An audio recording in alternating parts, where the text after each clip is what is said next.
Welcome back, everyone, to This Is Me, I Am Marilyn podcast. Happy Sunday, blessed Sunday. I just left church and I am feeling amazing. I'm on my way to go food shopping, so I'm sitting in a bit of traffic. So I just wanted to take the time to pour out what's been happening. All right, so last podcast was how do I know, or how do you know if you're healed?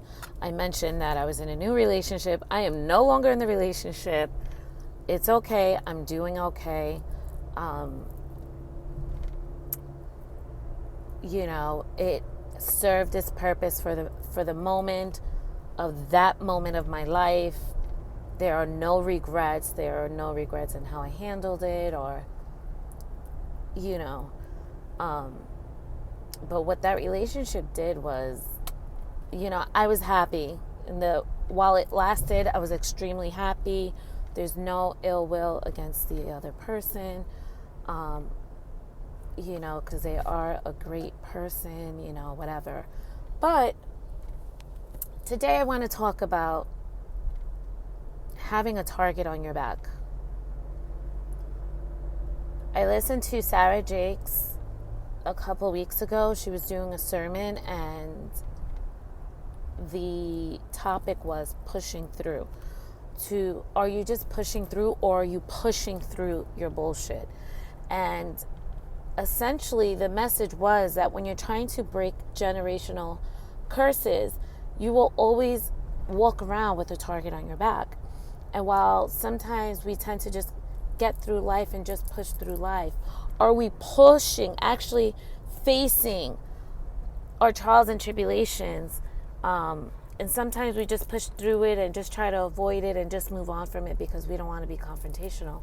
But sometimes you have to push through it to get the answers in order to fix it.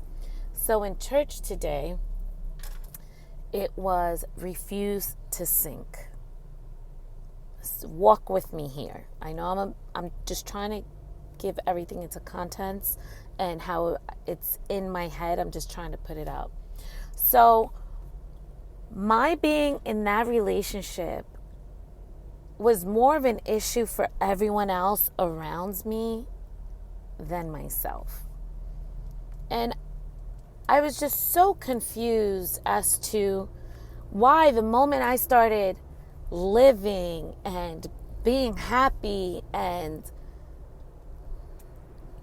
making decisions for myself as I should, because I'm a grown-ass woman,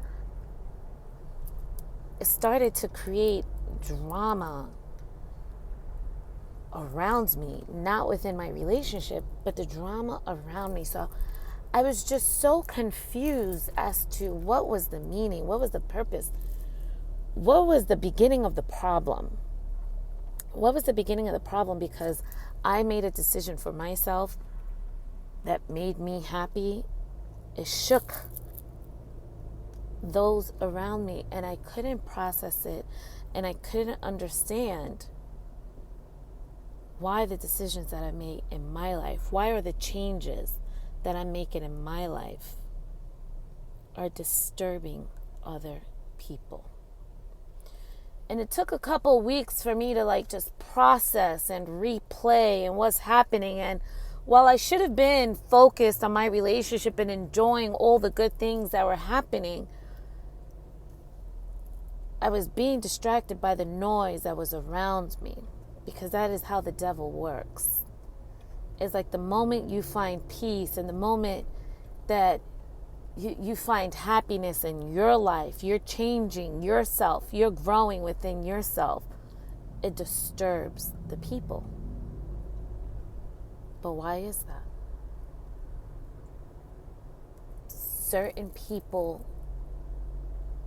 are friends with you, are in your life because they find a connection with you, in that they see something in themselves, in you, or at that given moment that you're going through your life, and they're able to bond with you. They're able to have a trauma bond with you. So the moment that you start making the decisions in your life for you to be happy. The change is not uncomfortable for you. The change is uncomfortable for them. Because I know in my life, I'm destined for greatness. I know in my life that God has seen me through everything. All the good things and all the good, and all the bad, all the good things and all the bad things that have happened to me is only because God has set it up that way for me. I am a type of person that if I am not growing year after year, then I feel like I am not living.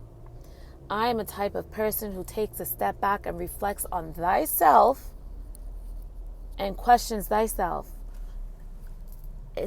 How is this serving me? Does it serve a purpose? What are the pros? What are the cons?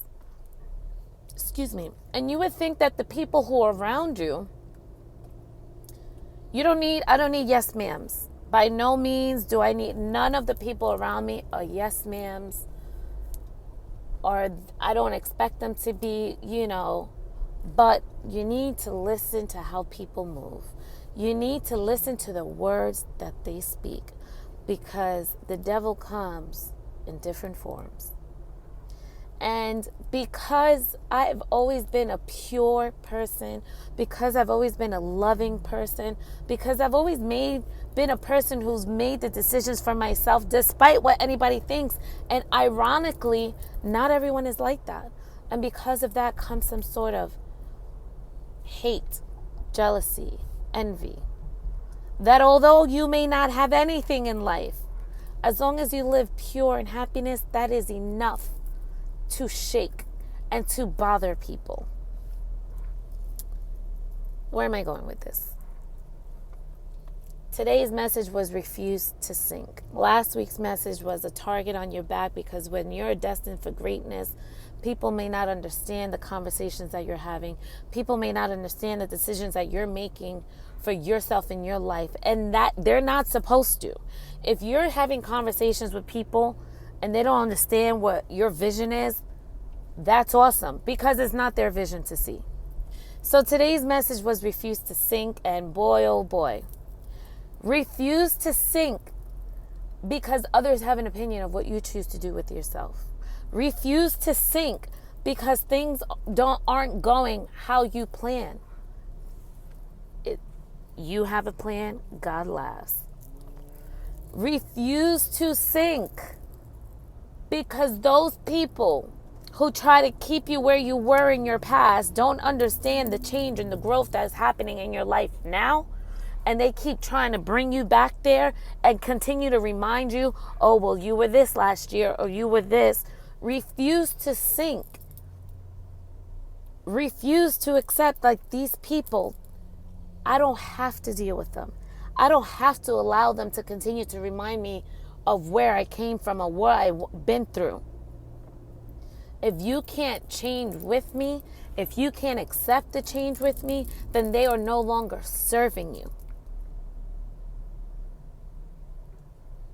Don't be afraid to change. Don't be afraid to leave people in their place or put them in their place. Don't be afraid to grow. Don't be afraid to fail. Don't be afraid to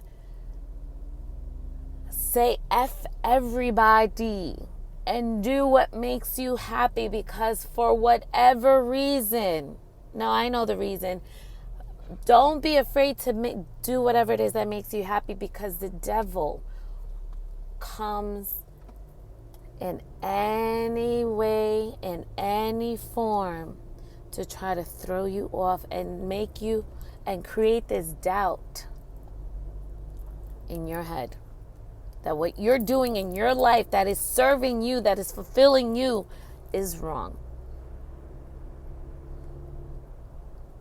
I had seen there's like a meme going around. It's like, what's an unserious generational curse that you want to break? And I forgot who tweeted it, and I responded, doubt.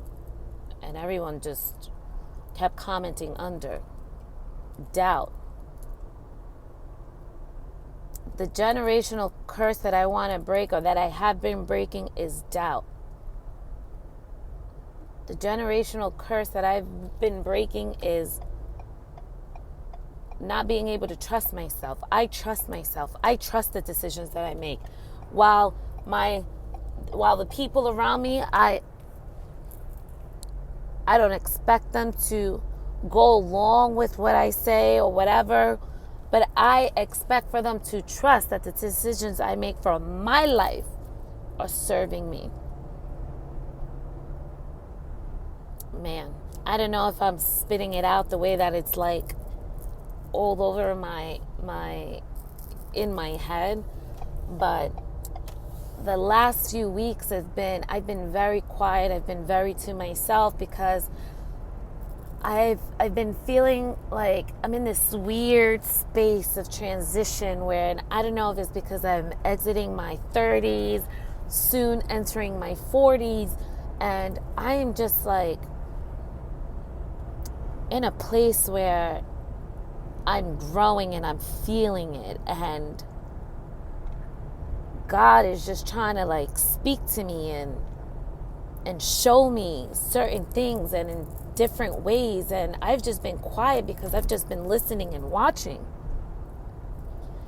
And by doing that, when you just kind of go silent a little bit and you just take a step back and you just watch the stuff that is in front of you, is happening in front of you, and the things that in your core and your gut you're feeling, but you don't want to like believe it, that's God giving you the vision and telling you like, be obedient and walk in the path that I have set for you, and trust in me and trust in yourself that what I am trying to show you is true. It's good on this side of the wall. It's good on this side of the wall when you make the decisions for yourself and you don't care what anybody has to say about it. It feels good on this side of the wall when you have been through the trenches, you have been through the rock bottom, and I see myself in the mirror and see how far I've come, and yes, with the support, with the love, but also with trusting myself, and that the decisions that I've made for myself have brought me to where I am today. So I'm excited to see like the season of shedding that I'm in. I am in this season of growing, in this season of shedding, and the season of acceptance. I've accepted that I have a target on my back, and I think that was a missing piece that I didn't understand. Like, I want to see you do good. Why don't you want to see me do good? I want to see you be happy. Why don't you want to see me be happy? But sometimes it comes back to, I want you to do good, but not too good. I want to be able to be friends with you, but in a place to where I'm comfortable with being friends with you, because your growth and your transition is starting to make me uncomfortable. Because the only way we were able to be friends is with the relatability of the trauma bond that we both shared. And because I didn't allow that trauma to take over me, to control me, to continue to live in that space, we no longer have anything to bond over. Man, I've always told you I'm a praying woman. That the successes of my life, the health and wealth that I have, and I'm not talking about monetary, is all because of God. And He has spoken to me, and He speaks to me, and if no one has ever showed up for me, He has always showed up for me. And with everything that's been happening in the last couple of months, with the sermons that have just been thrown at me, it is like, it's coming. Because when you are in your moment of greatness, that is when the enemy comes every way. It is like dodgeball, where those balls are just woof woo, and I've just been like ducking and jumping and just trying to like, Lord, what is happening? What did I miss? But I didn't miss anything because I was silent enough and was able to take a step back and see what's happening in front of me and understand that God is saying, stay the course, remain consistent, remain faithful, believe. What is it? Receive, believe, pray. You know how it goes, man. So my phone overheated, so it shut off. I'm like, oh my God, please, I hope everything's safe, but it did. So my message to you today: live for you, despite how anyone disagrees, how anyone has an opinion on it. Everybody's gonna have an opinion on what you do in your life. So you're damned if you do, and you're damned if you don't. But as long as that whatever decision you make for yourself in your life is serving you and serving in your soul and is fulfilling your soul, be unapologetic for it. Doesn't matter how long you've known somebody, doesn't know what history you have. If you are questioning that person, if you are feeling that person is like shaking your spirit by what the words that are coming in their mouth, believe it. Because at the end of the day, this is your life to live. And should nobody tell you, judge you, and essentially have an opinion on the blueprint of your life, it's your life.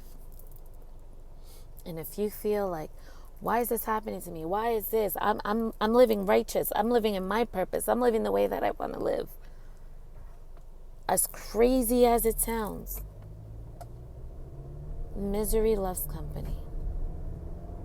Watch who you keep around you. And know that if you live pure and peaceful, that you will always have a target on your back. That is my message for you today.